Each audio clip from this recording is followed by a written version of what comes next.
ప్రభు అయిన యేసుక్రీస్తు నామములో మీకు అందరికీ వందనాలు. పిలుపులకు రాసిన పత్రిక 1వ అధ్యాయం 23వ వచనము. ఈ వచనం నుండి కొన్ని పాఠాలు మనము నేర్చుకున్నాం.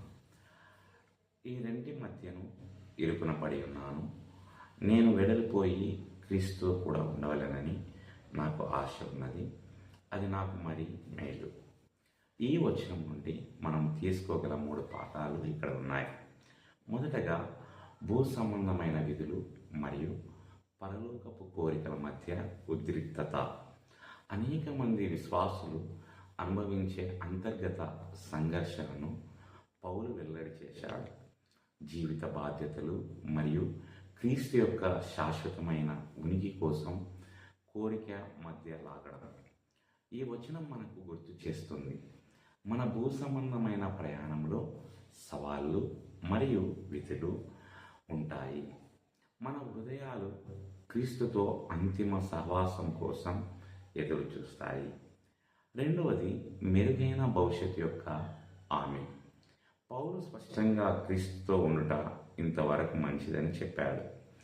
క్రీస్తుతో మన శాశ్వతమైన విధి ప్రస్తుత పరిస్థితిని అధిగమిస్తుందనే ఆశ మరియు హామీని ఇది వ్యక్తపరుస్తుంది.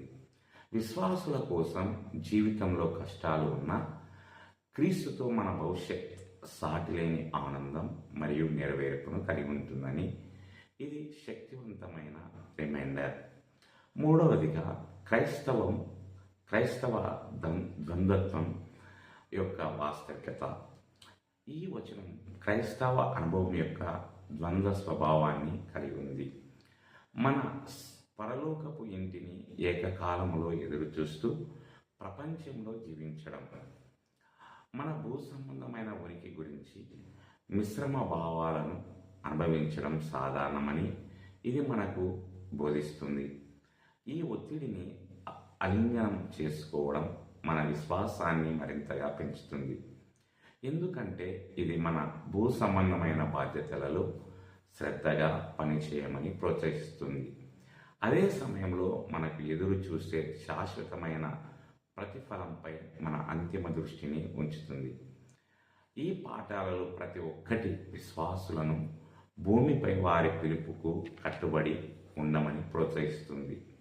అదే సమయంలో క్రీస్తుతో నిత్య జీవం యొక్క నిరీక్షణపై వారి కళ్ళు స్థిరంగా ఉంటాయి.